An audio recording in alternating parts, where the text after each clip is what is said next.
All right, I think we're ready. Slap, slap, slap. Clap, clap, clap. 6.5. 6.5. I think that I think that might be a stretch, but we can do it. we might make it work. We might end early, but We'll shoot for 6.5. Come up short. we'll shoot for 6.5. See what it is. Ah, shoot. All right, Bobby Knight.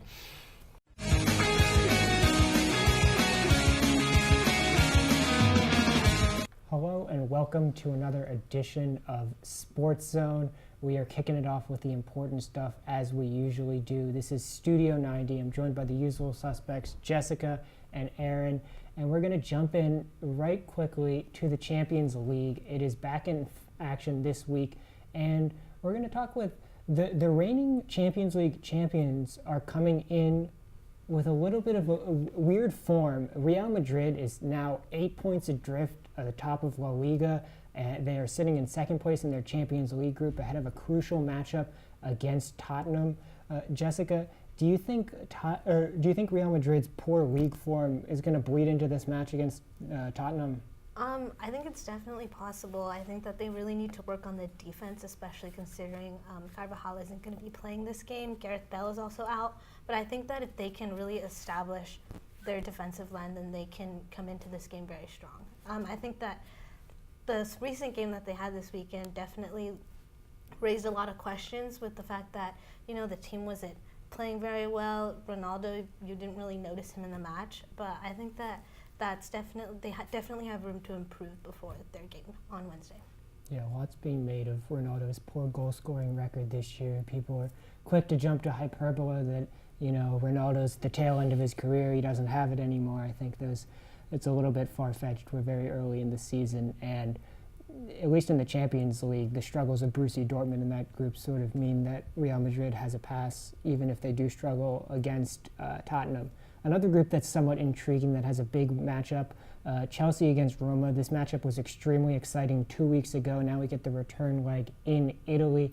Aaron, and this has big ramifications in terms of this group. Again, the Atletico Madrid is looming in this group. How do you see this matchup shaking in Italy?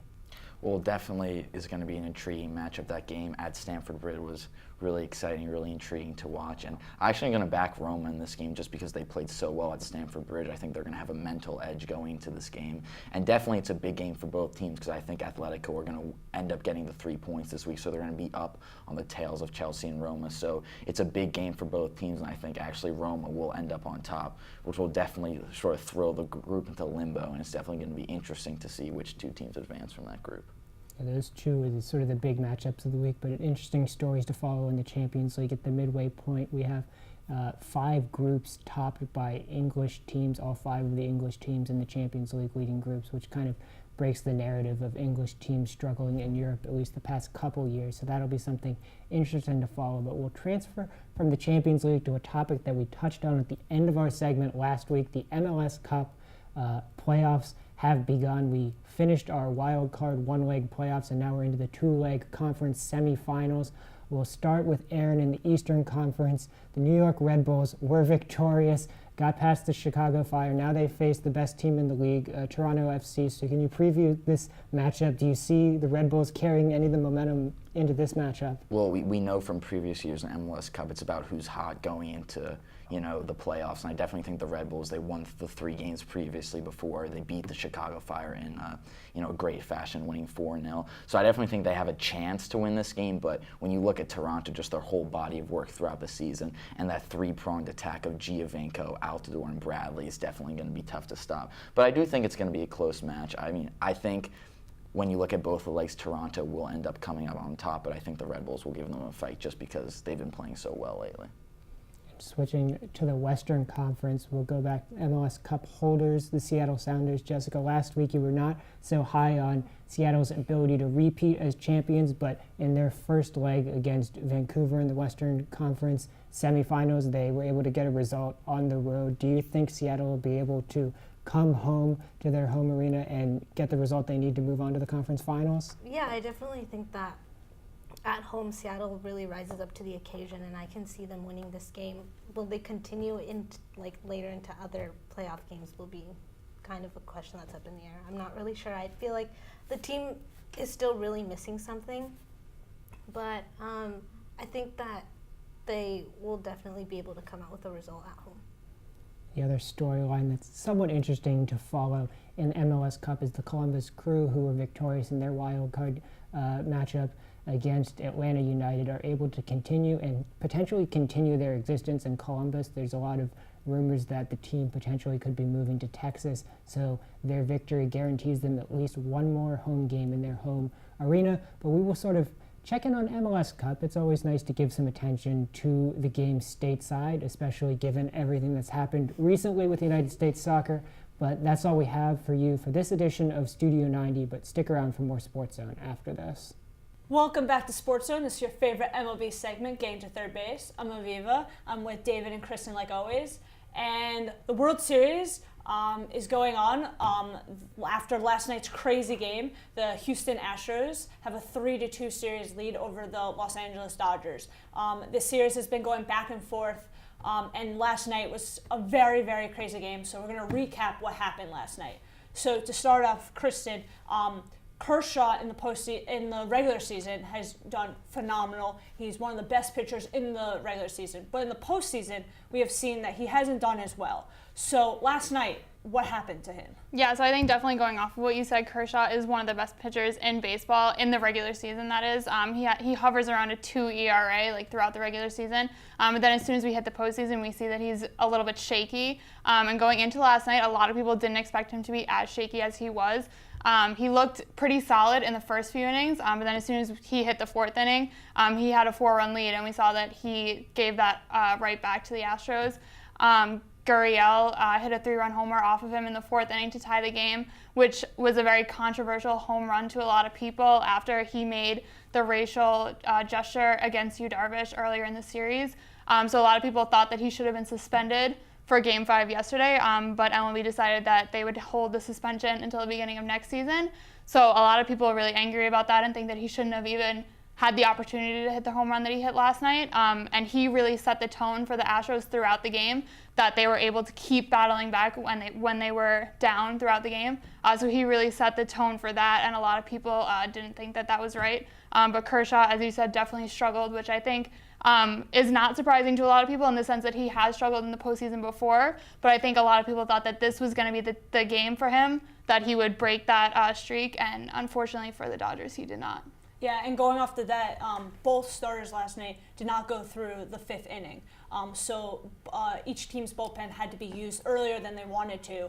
And it was a very high-scoring game. Astros beat LA 13-12 in 10 innings. So what happened with both bullpens, David? So, I mean, this series particularly has been very high-scoring. It set the record for home runs in a postseason series. I mean, I think last night was an extreme example about how run-prone this bullpen has been for both teams. However, I mean, no one seems to be really performing greatly as expected. On the Astros side, Chris Davinsky and Ken Giles have both been subpar, with Giles having to be removed from the closer role for having an ERA above 20 through his World Series appearances. And Davinsky last night in one inning, I think one and a third inning, giving up a run to either give back the lead to the Dodgers or allowing the Dodgers to tie it. I mean, part of that was that George Springer could not play that ball in center field, though. On the Dodgers side, I mean, Kenley Jansen has been subpar. They handed him an $80 million contract with the expectation that he could really seal these games for them. But his ERA throughout the series has been mid to high fours, which is shocking to say the least because how dominant he was in the regular season, you know, maybe Cy Young caliber. And then as well, Brandon Morrow, who is a very interesting name to watch given his injury history and how recently he's come back to the game, and he's throwing high 90s. And this series, he's been knocked around to a 4 too. And those are just two names. I mean, I could list out a bunch more, but maybe next time.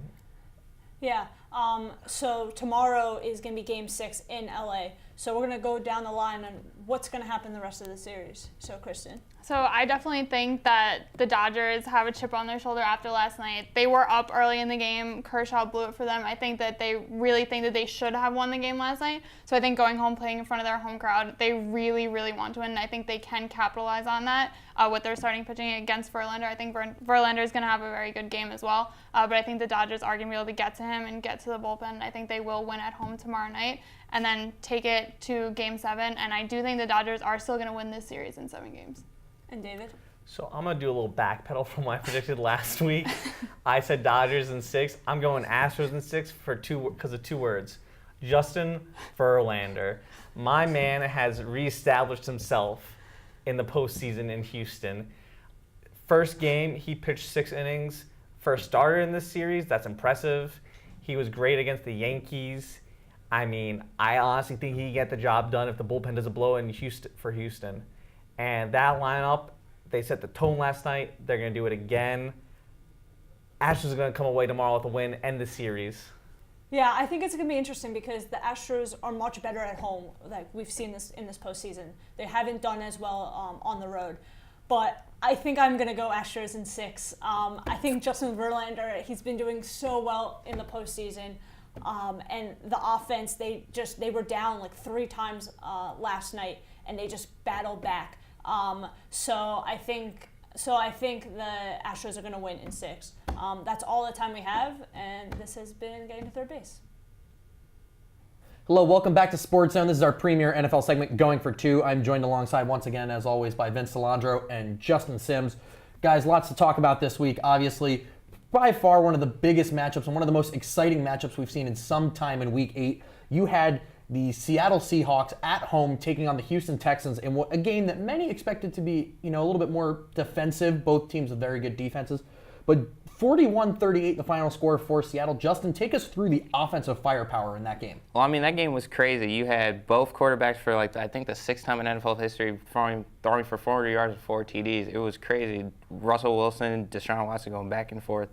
DeAndre Hopkins stepped up after that controversy in practice. Jimmy Graham, who's been on the trade block, I think had a touchdown and over 100 yards. It was a crazy game. Deshaun Watson is showing to be proving to be coming close to that elite level in the NFL when there's really a lack of quarterbacks coming out of college. He's proven to be, an exception to the rule. And then Russell Wilson continues to prove that with the mediocre or subpar offensive line that he can make, magic happen, because that game-winning drive was incredible. There was some controversy at the end with the whole running play on 3rd and 4, I believe. I would have put in Deshaun's hands the way he was playing. They really weren't running the ball that well to begin with. I think they had under 100 yards.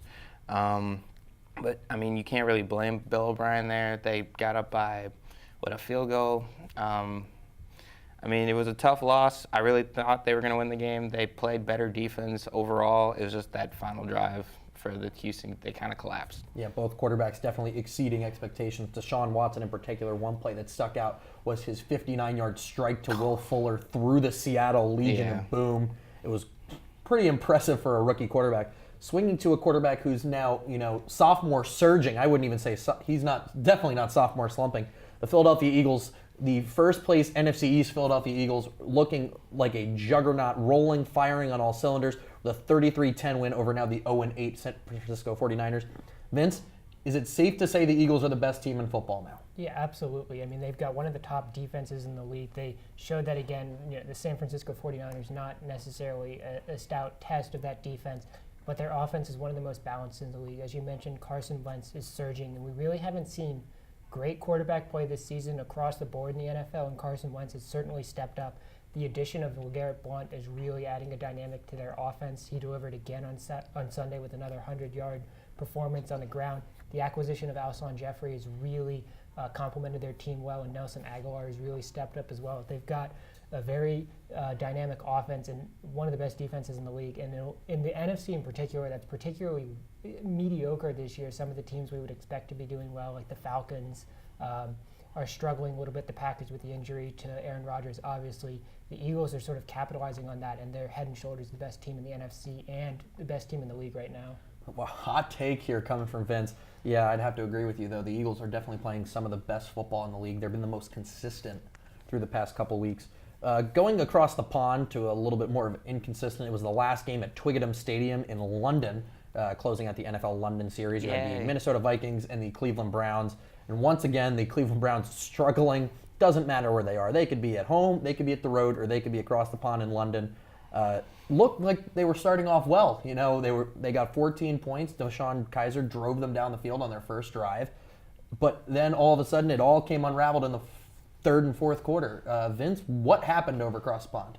I mean, the Browns kind of did the quintessential Browns thing where they sort of capitulated. Now, if you're looking at the Browns this season, they certainly have played better than the other winless team, the San Francisco 49ers. They've started games relatively well. Their defense is not awful. They're generating some turnovers, but their offense really, outside of Duke Johnson, they really don't have anybody in terms of a ball player who can perform. Isaiah Crowell sort of stepped up a little bit for them on Sunday, but I mean, it's the problem that they've had since the turn of the century. They don't have a quarterback. Deshaun Kaiser is really underwhelmed since a bright start to open the season, and there's calls for Cody Kessler to come off the bench and start, and it's the same problem as always for Cleveland. They don't have a quarterback. Again, Hugh Jackson with a tough decision. It seems like they will never get a quarterback. Them and the New York Jets, and the Jets also facing a 25-20 loss at the hands of the defending NFC champion Atlanta Falcons.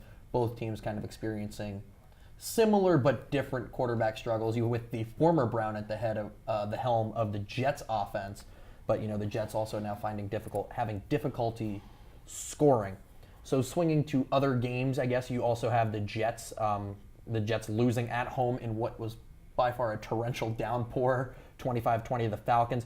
You had the Patriots quietly now at 6-2 with a 21-13 win over the LA Chargers. But there was one game in particular and one particular play over the weekend that really caught everybody's eye, and it was in the Saints-Bears game. Justin, walk us through it. I mean, Mr. Trubisky, they're driving down. I think they're at the 11, 12-yard line. You know, they're running their two times end set because they have no other wide receivers. And, you know, Pro Bowler Zach Miller goes up. Mr. Trubisky throws a nice ball back in the end zone. And I don't know what happened. Miller's leg, I guess, gave out. I don't know if it was from an earlier play because he was getting a lot of targets in the game, or I really don't know. It's one of those freak accidents. I pray that he's okay. I pray there's reports he may lose the leg. I really hope that's not the case. But credit where credit's due. He held onto the ball. I think it was a touchdown. I know there was an issue with bobbling going out of bounds. I personally don't like that call. I didn't like the rule. I'm confused about the catch rule.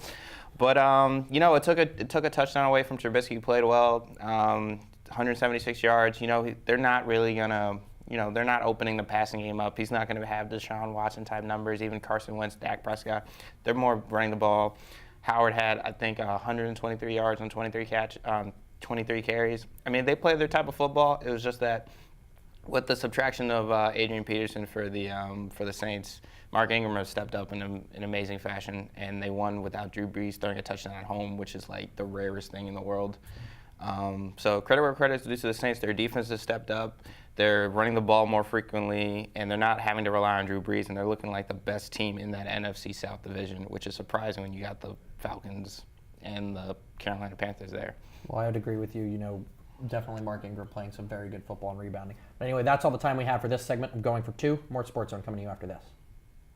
Hello and welcome back to SportsZone. This is our NBA segment. We're throwing it up. I'm joined by two members of the SportsZone cast this week, Justin and Daniel. We're talking storylines in the NBA, a little over 8 games, or less than 8 games into the season. So not a lot can be drawn, but the two teams who reached the NBA Finals a season ago are sort of struggling a little bit in different ways. We'll start with you, Justin. The Cavs are sitting at 3-4 most recently, losing by close to 20 points to the New York Knicks. So what is going on with this Cleveland Cavaliers team? They retooled a little bit, but it seems like, you know, this team should be doing a lot better than they are. Yeah, I think it's not too shocking. It's a culmination of a lot of different problems. It's one that they're the oldest team in the league. They're over 30 years of age, average of players actually playing in the game. They have a lot of players, and it's the fact that they're a lot of overhaul. You know, Jeff Green, Dwayne Wade, Derrick Rose. You know, losing Kyrie, there's not a lot of chemistry. They're not returning everybody. And I also think it's a fact that because of the shortened preseason, they're not all in shape. And I think when you go to 3 straight finals, you start becoming a little complacent. So with somebody like LeBron, I think we're going to see this through the course of the year. He might put up big numbers, but defensively his effort's not going to be there. And that's really where they're struggling. They're not a good defensive team right now.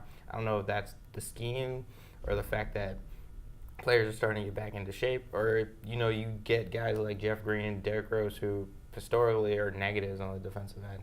So it's going to be a struggle. They're going to have to figure out what to do with Wade, because even last game, he's still scoring 6 points a game, which is not the Dwayne Wade. I know he's 35, but he could at least get you 10 points a game. He's that crafty, enough in the post. I would like to see him. I would like to see him as their second ball handler in the second unit. I don't know if he'll accept that role, but it's a lot of effort. It's a lot of and it starts with LeBron pretty much. If LeBron's gonna start working on the defensive end, I think the team will fall in line. But until then, you're gonna see these struggles early on. So you talk about lack of effort, maybe not returning all the pieces. The Golden State Warriors returning pieces shouldn't be an issue for them. They're having all their cast of players back. So Daniel, Golden State experiencing also some struggles in the early season. What is sort of contributing to their woes? I think they've been struggling defensively. They just lost to the Pistons and gave up 115 points. That's pretty uncharacteristic of them against a team that isn't really known for scoring much. They obviously lost to the Rockets in the opener. And I'm actually not as worried about Golden State as Cleveland, despite the fact that they're in the tougher Western Conference. That's just because I think that they have such a talented team that they'll figure it out and end up playing well together, and probably will get the number 1 seed and advance to the NBA Finals again. But as of right now, I think they need to fix on the defensive issues. Clearly, their small ball unit with Durant playing the 5 sometimes might not work all the time with him protecting the paint, but we'll see how that goes as the season goes.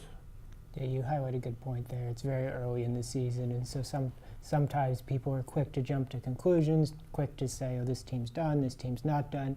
There's definitely a lot of time for play to even out. It is a long season. But as we talk about maybe LeBron struggling a little bit, the Warriors struggling a little bit, that leaves a bit of a gap in terms of players. I know we talked about Giannis Antetokounmpo last week, so I'll throw it over to you guys. 2 weeks into the season, which players have sort of impressed you guys the most in this early season? We'll start with you, Justin. I mean, one of the people that impressed me the most is my guy, the unicorn out of New York. The Knicks finally have a good player to build around, and as a Knicks fan, I'm excited, but I'm going to try to be impartial here. Porzingis has scored 30 points 4 of the last 5 games to start the season. Yes, they struggled. Yes, there's going to be some growing pains, but the fact that he's showing more strength in his lower body to work in the post and not have to rely on his 3-point shooting, which is also improving, and the fact that he's staying out of foul trouble, which is the biggest key for me, because I think he's still playing out of position. He should be playing the 5. The Knicks are going to be hell-bent on playing him at the 4 for whatever reasons, because Knicks will nick for eternity. But the fact that he's staying out of foul trouble, he's averaging over 1.5 blocks a game, shooting it really, really well. He does need to learn how to pass out of double teams, but his scoring efficiency is great. He scored against LeBron last night, Crowder, Tristan Thompson. The opener he scored against Paul George, Carmelo, who I know is not a great defender, but he was having something to improve that game. It's just the fact that he has space to grow and actually work and operate. You're starting to see like the tremendous talent that the 7'3" unicorn, for lack of a better nickname, is able to show. And Daniel, last week you talked about Giannis and sort of the MVP type numbers he was putting up in the early season. What other players sort of impressed you in this early season? DeMarcus Cousins has really impressed me. After watching some of last season, I didn't think that the Pelicans' 2 big man tandem of Cousins and Davis would work very well. But so far it seems like both of them have been playing at a very high level. We'll see how the team progresses despite having 2 big men. And there's actually rumors that the Cavaliers are trying to shop their first-round pick from the Nets, along with more pieces on the team, possibly Kevin Love, possibly Shannon Fry or Iman Shumpert or Tristan Thompson. But if the Pelicans continue to win, then possibly DeMarcus Cousins would have less of an incentive to leave the Pelicans as a free agent, and they would be less inclined to trade him. And recently, DeMarcus actually played his first game in Sacramento since he was traded, and you could clearly tell that it was a very emotional game for him. The guy put up buckets. He scored 41 points and grabbed 23 rebounds. So clearly, he was trying to show the organization of the Kings that they made a mistake in trading him. You guys highlight Kristaps Porzingis and DeMarcus Cousins as players who are playing well in the early season. We also have seen a lot of sort of surprising teams. We talk about teams like the Clippers, who without Chris Paul have been doing well in the early season. The Memphis Grizzlies as well, a team sitting with one loss. In the Eastern Conference, the Orlando Magic is doing a little bit better than possibly you would expect. But we'll check in on those storylines, and also we'll see if the Cavs or the Warriors pick up their play when we resume next week. But we have thrown it up this week off the rim, not on target. It's all right. Can you make one of these? I'll make one of these days, but we'll stick around for more Sports Zone after this. Hello, and welcome back to the college football segment. Without Ryan Siegel this week, and our green screen technology sort of failed us, so we're back to the curtain behind us, and I'm joined by Daniel, but I still think we've got a hard-hitting segment in store after a big week in college football. We'll start with the big matchup of the week, Penn State, Ohio State, the number 2 team against the number 6 team in the nation. Daniel, Ohio State was able to avenge their loss from a season ago against Penn State and really shake up the entire college football playoff complexion. How is Ohio State able to turn this game around, and what does this game mean in the big picture? Well, Ohio State clearly won this game thanks to their quarterback, J.T. Barrett, and he had been accused of not playing that well in huge games, and here he clearly stepped up. He threw 4 touchdown passes, and his completion percentage was around 80%. So now Ohio State's definitely in the picture to make the playoffs. They overcame a lot of early mistakes in the game and still pulled off the victory. There was a flag earlier that may have not been called that helped Penn State score a touchdown, as well as some other issues, but they still overcame it. And now they should be in position to make the playoffs if they win out, which is what I believe. Yeah, the Big Ten sort of got turned on its head. Penn State a week ago sort of looked like they had everything in their own hands. Ohio State, their last hurdle, getting to that Big Ten title game. But it seems like with one loss, it all comes crashing down for Saquon Barkley and company in Penn State. Wisconsin, the team sitting undefeated, looks to be the opposition for Ohio State in the Big Ten title game, with presumably at least the victor, if not 2 of those teams potentially getting into the college football playoff.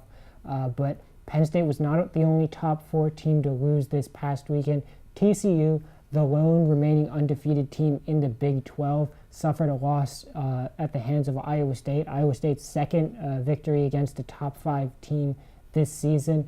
Daniel, in a broader picture, do you think this is the final nail in the coffin for the Big 12 in terms of their playoff hopes for getting a team in the playoffs? I don't, because Oklahoma beat Ohio State at the beginning of the year, and they beat them pretty handily on the road. And as good as Ohio State has looked since then, you can't forget about the head-to-head matchup between both teams. I believe if Oklahoma wins out and wins handily against their rival Oklahoma State in the last game of the season, who's also a very good one-loss team, then I believe that Oklahoma will have the case to be in the top 4 over Ohio State. But the only issue that the Big 12 has had is that they don't have a conference championship game, unlike some of the other major conferences. Therefore, there's one less game for them to prove themselves and to add another quality win. So it's going to be really interesting to see how the committee compares Ohio State and Oklahoma if they win out. A very interesting point you raised there, and we'll maybe get a little clarity when the college football preliminary rankings start coming out in the coming weeks. Another important thing to note, over the weekend, Georgia victorious, big over Florida. They jumped to the number 2 spot in the polls, so now the SEC has the number 1 and number 2 spot. And Georgia's victory over the weekend was the undoing for Florida. They fired their head coach. And so, Daniel, I'll ask you. Georgia and Alabama both sitting at number 1 and number 2. Most likely they'll play each other in the SEC championship game. Do you see the loser of that game still also getting a look in the college football playoff as well? I do, because when you look at the body of work, you've seen 2 teams that so far have clearly been the 2 best teams in the nation. If they win out until they face each other in the championship game of the SEC, I do believe that the loser will still make the college football playoffs unless they get completely blown out, which could open up room for a team like Notre Dame, who actually lost to Oklahoma, or Notre Dame, who lost to Georgia. But I believe that the loser will still make the playoffs, despite people believing that they won't, because some people value a championship victory of the conference a lot more than a record. So they may overlook a team like Georgia and pick a team like Oklahoma, who could potentially win the Big 12. Yeah, it's interesting points there, and interesting you bring up Notre Dame, an independent school. They also possibly won't have a conference championship game on their resume, but they do have a lot of big games down the stretch. They play undefeated Miami in the coming weeks. Miami is sort of a joker in this playoff scenario. They are sitting undefeated, still having to play some teams down the stretch, and Clemson also lurking there. So all these teams losing sort of benefit these teams with one loss. Oklahoma, you mentioned, I think benefits tremendously from teams like Penn State and TCU winning, because that brings them back into the equation, as you mentioned.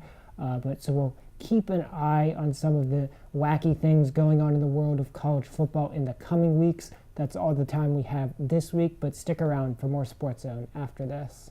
Hello and welcome back to Sports Zone. I am flying solo today for AU Insiders without Ryan today, but I'll do my best to bring the analysis that we usually bring together.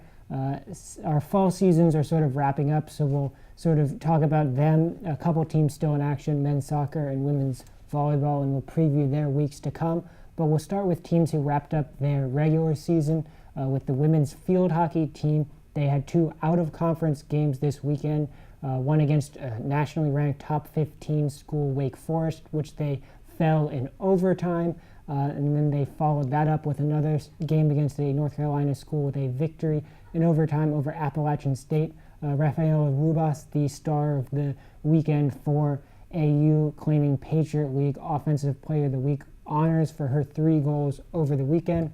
So American finishes the regular season with a 13-5 record in field hockey and go up this Friday and potentially Sunday to BU for the Patriot League tournament. They are the reigning Patriot League tournament champions, and they also won the league last year in Boston, so a bit of experience there for Steve Jennings' crew. We'll see how they do. They will be the 2 seed heading into the weekend, potentially setting up a rematch with their only Patriot League loss of the season against Boston University on Sunday in a championship game if they are able to make it there. Switching onto the pitch, the women's soccer team rounded out their season over the weekend on Senior Day at Reeves Field with a 3-0 loss to Army West Point.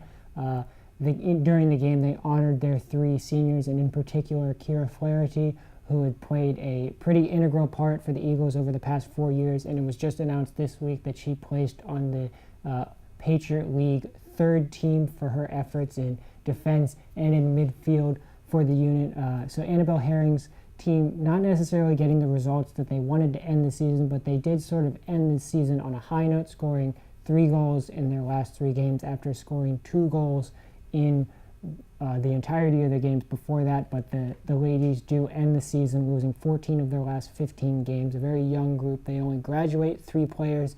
And towards the end of the season, Annabelle Herring's backline consisting entirely of freshmen and sophomore players.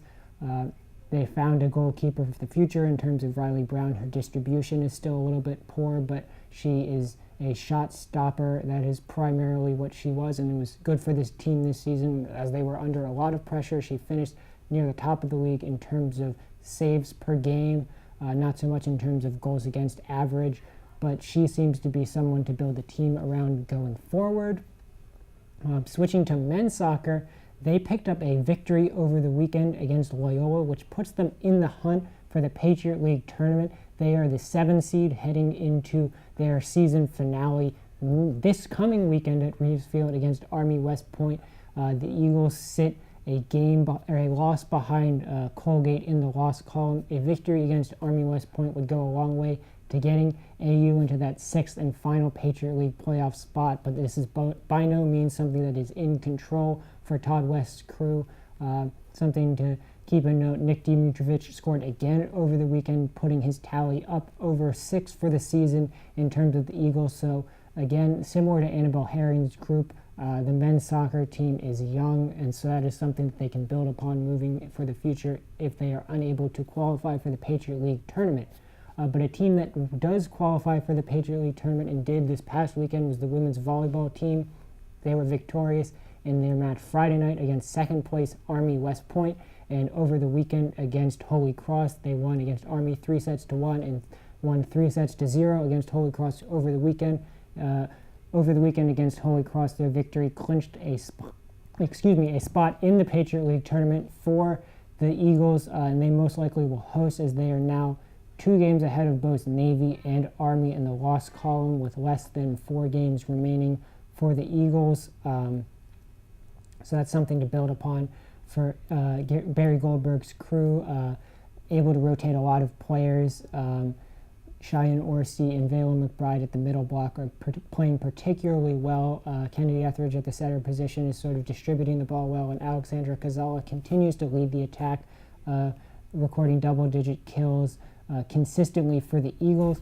And finally, to wrap up, a team that we haven't really talked about on AU Insiders, the cross-country programs for AU's men and women's does warrant a shout-out. They went up to Bethlehem, Pennsylvania for their Patriot League championships this past weekend.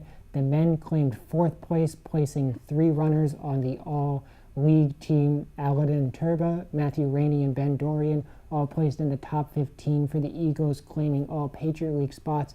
The women placed 6th in the Patriot League, and Adriana Hooks for the ladies finished 4th overall to claim a first team all Patriot League spot. So that is something that the new coach can build on and take into the winter season.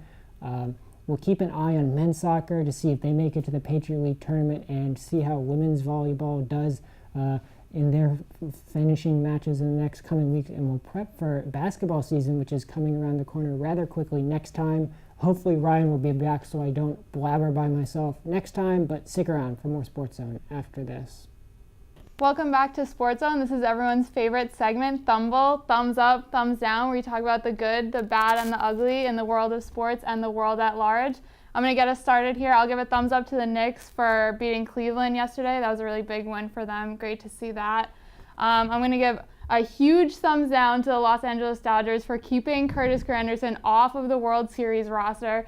That is, I think, so disrespectful to him. He's a veteran player. He came in late in the season. He played well for them for about a few weeks before they hit the playoffs. He didn't do so well once they hit the playoffs, so that doesn't mean that he should have been left off the roster. He was struggling. I'll be the first to admit he didn't look great in the playoffs, but that doesn't mean that he should have been left off the roster. I'm not saying that he should start necessarily, but he should have still been there to come off the bench to at least be part of it. This could be his last season, so I think they did him a huge disservice, and I hated to see that. But I'll give a thumbs up to the World Series in general. There's been really exciting games going on, so it's been great to watch that. And I'll give a thumbs down to Gurriel for his racist gesture that he made against Yu Darvish, but I'll give a thumbs up to Yu Darvish for the way he responded to that in a very classy manner. He handled it himself really well throughout that whole situation. And that's all the thumbs I have today, so here's Jessica.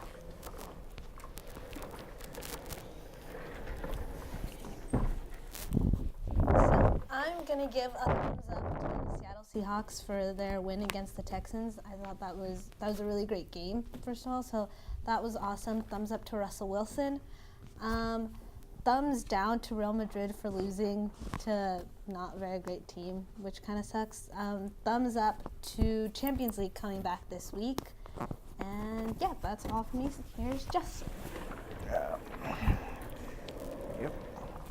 Hi, everybody. Haven't been doing this in a while. Excuse me. So, what we got? We got thumbs up to the Knicks for winning last night. Good win. Play tonight. I'm excited. Basketball is always fun. Thumbs up to the World Series. It's been fun. It's been exciting. Thumbs down to the World Series because it's still 5 hours long a game, and I don't have that time. I don't know who does, but I don't. Thumbs down to midterms. Hate midterms. Hate exams. I prefer papers and projects, but that's a story for another day. And thumbs up to I don't know. It was a good Monday, so thumbs up to that. All right, Daniel's next.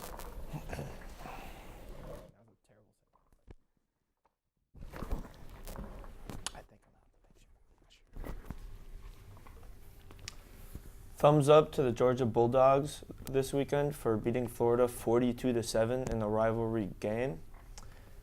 Thumbs down to the Cleveland Cavaliers, who have not been playing very well and are actually under 500 at this moment. Thumbs up to the World Series because it's just been one of the most exciting baseball series we've ever watched.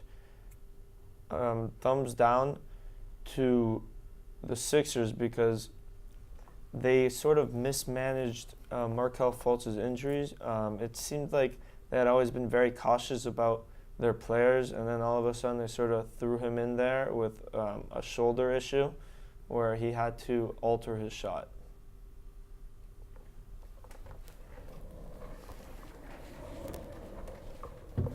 All right, I will throw a thumbs down off the bat to the green screen for crashing in the middle of production this episode. So that's why half the episode we have our green screen background and half we have our little curtain thrown back to old school. We'll go thumbs up for the Pittsburgh Steelers getting a victory over Detroit in the Sunday night game, heading into the bye at 6-2.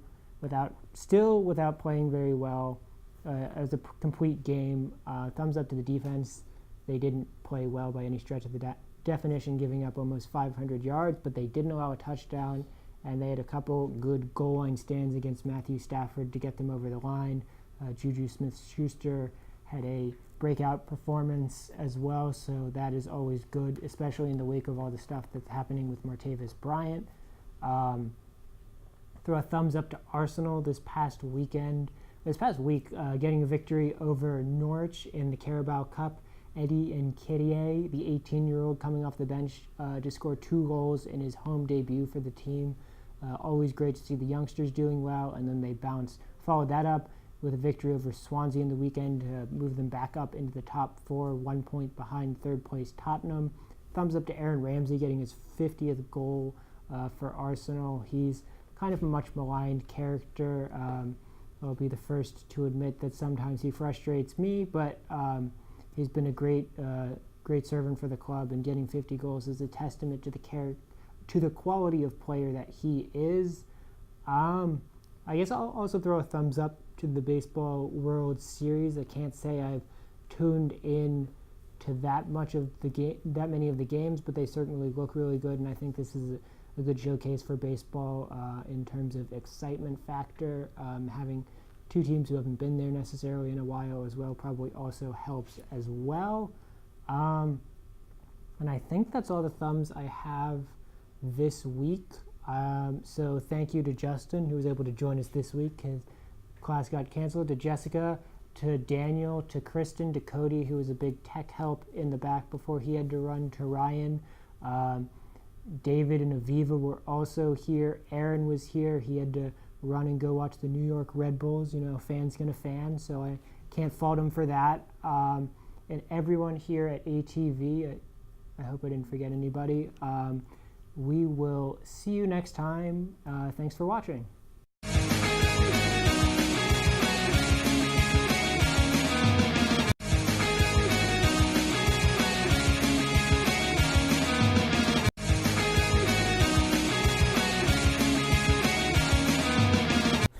Well, let me rephrase. She says she got detained. She simply got asked like questions as why she was there. That sounds like a pretty The Pentagon? standard operating procedure. Well, because she was taking B-roll of the Pentagon. That's a little bit suspicious. That's generally. Did you see that? Did you see like the blurb on like Facebook? Somebody won Jeopardy with a dollar. How stupid are those contestants? Are we good, Kristen? All right. So it's me now. Thank you. Can we shut the door? Can we get some professionalism in here? Can I get some donuts? I'm down on that one. And some jelly beans? And can you take the green ones out, please? God. You know he can't hear you, right? Talking about. It's already door. It's already done. It's already done. 7 minutes. Everybody remember what they're talking about? Don't forget to stretch, everyone. Houston, Seattle, then Denver Eagles is my game of the week. Okay, and then we're also bringing you Saints Bears. Yep, Saints Bears. And then you're getting Eagles Niners, and then you're getting Vikings Browns. Am I talking about the Zach Miller injury? Yeah. Okay. All right, stretch it out. Stretch it out. All right. All right, let's do this thing. Gotta do my glutes. All right. Let's do this thing. Wait, I'm not ready. I don't imagine I'll be longer than 4 minutes. If I'm longer than 4 minutes, that's a problem, and somebody should come in here and stop me. Oh! The whole thing. It was just like 10-hour conversation going snap. I sent to all my fraternity brothers. They're like, what the f*** is this? You sent that to me? Justin, again, how many Not enough, Cody. Not Slap. enough. Slap, slap, slap. Clap, clap, clap. I just started laughing because I was so bored last night. I just sent to all my friends. Slap, And they're slap, like, slap. what the, Clap, clap, they're all clap. like, what the f***, Cody? I mean, if I got that randomly, I'd be like, what the f***? kind of like out of I would have remembered You it. just go and slap them. I love that. dear. All right, Oh dear, oh dear. shifting to the NBA. What's your name, by the way? Daniel. Oh, Justin. Nice to meet you. Nice to meet you, man. You? I'm Vincent. All right. Hey, you're not going to introduce the new kids to yourself, and it's just half of your show. You and Kristen need to step your game All up. right. She heard that. I'm good. Good. Okay,